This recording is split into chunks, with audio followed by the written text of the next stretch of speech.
The wind howled through Chicago streets as Caleb Walsh, 31, stood outside his late father's woodworking shop, clutching a crumpled letter. His sharp brown eyes scanned the faded sign, Walsh and Sons. Once, it was his pride; now, it was a painful reminder of loss. Caleb, a carpenter with calloused hands and a guarded heart, hadn't spoken to his younger sister, Sophie, in 5 years. Their father's death 6 months ago deepened the rift, fueled by a fight over his will. The letter, from their father's lawyer, changed everything. The shop was to be sold unless Caleb and Sophie ran it together for 3 months. If they failed, it'd be demolished for a strip mall. As Caleb pushed open the creaky door, Sophie's voice cut through the dust. "You're late." Her cold glare met his. Could 2 broken siblings save their father's legacy, or would old wounds destroy their last chance? Caleb froze, the familiar sting of Sophie's tone hitting hard. At 27, she was a photographer, her auburn hair tied back, her green eyes sharp with resentment. Their fight, over Caleb's decision to sell their childhood home after their mother's death, had torn them apart. Sophie accused him of erasing their past. Caleb saw it as survival. Now, the shop, their father's heart, was their battleground. "I didn't want to come," Caleb muttered, dropping the letter on a workbench. Sophie snatched it, reading silently. 3 months, she said, voice tight. "We work together, or it's gone." The air crackled with tension. Caleb wanted to leave, but his father's voice echoed, "Fix what's broken." He nodded. "Let's try." The shop smelled of sawdust and memory, a challenge they couldn't refuse. The shop was a time capsule, tools hung neatly, half-finished chairs stacked in corners. Caleb ran his hand over a lathe, remembering summers apprenticing with his father, Tom. Sophie, too young then, would sketch designs, her laughter filling the space.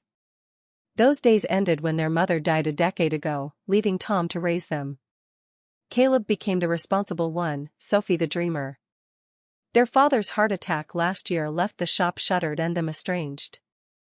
The will's condition felt like Tom's final plea: heal the rift or lose everything. Caleb, struggling with odd jobs, needed the shop's income.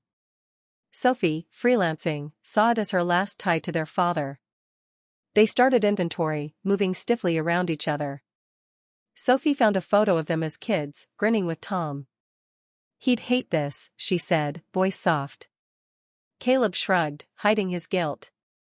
"We don't have a choice." The lawyer, Mr. Hayes, visited, outlining rules. They had to produce and sell furniture, splitting profits, and present a united front to the city council by January. Failure meant the developer, Mr. Lang, would win. Caleb noticed Sophie's camera, an old gift from Tom. "You still use that?" he asked. She nodded curtly. "It's all I have of him." The gap between them felt wider than ever, but the shop's fate forced them to stay. Monday, they opened the shop, the bell jingling like a ghost. Caleb sanded a table, Sophie organized orders from Tom's old clients. Their silence was heavy, broken only by tool hums. A customer, Mrs. Chen, ordered a custom bookshelf, praising Tom's work. "You two must be proud," she said. Caleb forced a smile. Sophie looked away. After, Sophie suggested photographing furniture for a website. "It'll bring sales," she said. Caleb bristled. She was changing things already. "Dad didn't need a website," he snapped. Sophie's eyes flashed. "Dad's not here." The truth stung, but Caleb agreed, grudgingly admiring her idea. They worked late, Sophie snapping photos, Caleb adjusting angles. Her skill impressed him, though he didn't say it. A memory surfaced, Sophie's first camera, Tom's gift, sparking her passion. Caleb had been jealous, feeling replaced. Now, he saw her talent as part of their legacy.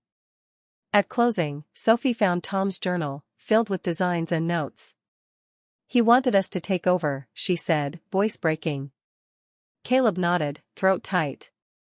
They locked up, a fragile truce forming. The shop was a bridge, if they could cross it without burning it down. October deepened, and tension flared. Caleb wanted traditional designs, Sophie pushed modern ones. A client chose Sophie's sleek chair, and Caleb felt sidelined. "This isn't Dad's shop anymore," he muttered. Sophie snapped, "Maybe it shouldn't be." Their fight echoed their past, Sophie accusing Caleb of controlling everything, Caleb calling her reckless. She stormed out, leaving Caleb with Tom's journal. A note read, "Teach them to bend, not break." He realized their stubbornness was the real threat. Next day, Sophie returned, eyes red. "I'm not quitting," she said. Caleb sighed. "Me neither." They compromised, blending styles for a new order. Working together, they found a rhythm, Sophie's eye for detail, Caleb's craftsmanship. A neighbor, Mr. Diaz, offered to promote their work at his store. Sophie's photos shone online, drawing inquiries. Caleb admitted, "The website's working." Sophie half-smiled, a crack in their wall. They finished Mrs. Chen's bookshelf, delivering it together. Her praise, "Tom would be proud," hit deep. For a moment, they were siblings, not enemies, united by their father's dream. November brought a deadline, the council's midterm review. They needed to show progress. Caleb and Sophie worked tirelessly, filling orders. Sophie's photos and Caleb's finishes drew praise, but Mr. Lang lurked, pushing for the sale.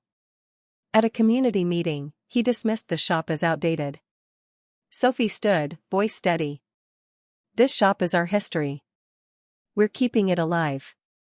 Caleb joined her, surprising himself. "We're not just building furniture. We're building community." The crowd applauded, and Mr. Hayes nodded, impressed. Back at the shop, they planned a holiday sale to boost funds. Sophie suggested a workshop event, teaching kids to carve. Caleb hesitated, kids weren't his thing, but agreed. The event was chaos, sawdust flying, but the kids' laughter warmed the shop. A girl, Lila, gave Caleb a carved bird. "For your dad," she said. He choked up, seeing Sophie wipe her eyes. That night, they read Tom's journal, finding a sketch of them working together. "He knew," Sophie whispered. Caleb nodded, their shared goal clearer. The shop wasn't just wood, it was their father's love, binding them. December snow blanketed Chicago, but the shop glowed with purpose. The holiday sale was a hit, orders piling up. Caleb and Sophie were a team, but old wounds lingered. During a rush, Caleb snapped at Sophie for a delayed photo. She fired back, "You're not Dad." The words cut deep. Caleb left, walking icy streets, remembering Tom's patience. He'd been trying to fill his father's shoes, pushing Sophie away. At home, he found a photo of them at 10 and 6, building a birdhouse with Tom. He'd forgotten how close they'd been. Next morning, Caleb apologized. "I'm not Dad. I'm just me."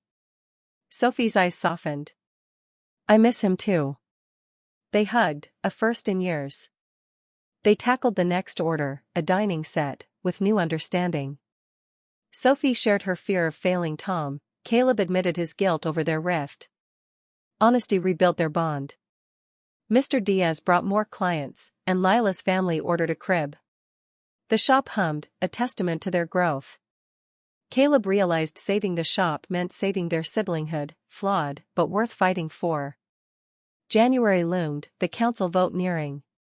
Caleb and Sophie prepared a presentation, showcasing sales, community events, and photos. Caleb's voice shook as he practiced, Sophie steadied him. "We're enough," she said. They hosted a community open house, the shop packed. Mr. Diaz spoke, praising their revival. Lila gave Sophie a drawing of the shop, now a local gem. Mr. Lang attended, his smirk fading as neighbors rallied. Caleb and Sophie stood united, their father's legacy alive in every plank. A setback hit, a storm damaged the roof, halting work. Caleb panicked, time was short. Sophie called friends, and neighbors arrived with tarps and tools. Mr. Diaz donated materials, Jamal from the council helped repair. Caleb saw the shop's true power, community. They finished the presentation, Sophie's photos telling their story, Caleb's words grounding it. The night before the vote, they sat in the shop, Tom's journal open. We did it, Caleb said. Sophie nodded. For Dad. Their rift wasn't gone, but it was healing, built on trust and shared purpose. The council chamber was packed, tension thick. Mr. Lang argued for development, promising jobs. Caleb and Sophie presented, their voices clear. Sophie's photos showed the shop's revival. Caleb shared stories of Lila, Mr. Diaz, and neighbors. This isn't just a shop, he said. It's home. The crowd cheered, Mr. Hayes nodding. After hours, the vote came, the shop was saved. Caleb and Sophie hugged, tears falling. Mr. Lang left, defeated. Outside, neighbors celebrated, Lila waving her carved bird. Back at the shop, they toasted with coffee, exhausted but whole. Sophie hung Lila's drawing by Tom's photo. We're Walsh and Sons, she said. Caleb smiled. And daughter. They laughed, the rift fading. The shop was theirs, a legacy reborn. Caleb felt Tom's pride, not as pressure, but as love. Sophie's camera clicked, capturing the moment. They weren't perfect, but they were siblings, rebuilding what was broken with every nail and shutter. February brought spring whispers, and the shop thrived. Caleb and Sophie expanded, offering classes. Caleb taught carving, Sophie led photography workshops, blending their skills. Clients poured in, drawn by their story. Mr. Diaz opened a second store, showcasing their work. Lila, now a regular, called them the shop siblings. Caleb laughed, embracing it. Sophie's photos graced a local gallery, dedicated to Tom. Caleb attended, proud but quiet, his support unspoken but clear. They faced challenges, supply shortages, long hours, but tackled them together. Sophie moved closer, their dinners filled with shop talk and memories. Caleb opened up about his guilt, Sophie shared her fear of losing him again. Their bond grew, not erasing the past, but building over it. They planned a community festival, the shop its heart. Caleb designed a new sign, Walsh and Sons, EST 2025. Sophie added a camera icon, claiming her place. The shop was their future, a testament to reconciliation and resilience. March's festival filled the shop with music and sawdust. Neighbors danced, kids carved, and Sophie's photos lined the walls. Caleb spoke, thanking the community, his voice steady. This shop is our father's dream, and ours. Sophie joined him, holding Tom's journal. We're family, she said, because of you. Lila led a toast, her bird carving on display. The crowd cheered, the shop alive with love. That night, Caleb and Sophie sat on the shop's porch, stars above. We made it, Caleb said, holding the journal. Sophie nodded, her camera resting. For Dad. For us.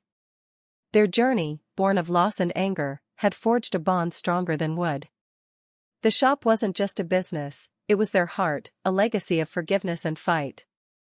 Caleb looked at Sophie, grateful. They were siblings, scarred but whole, ready for whatever came next.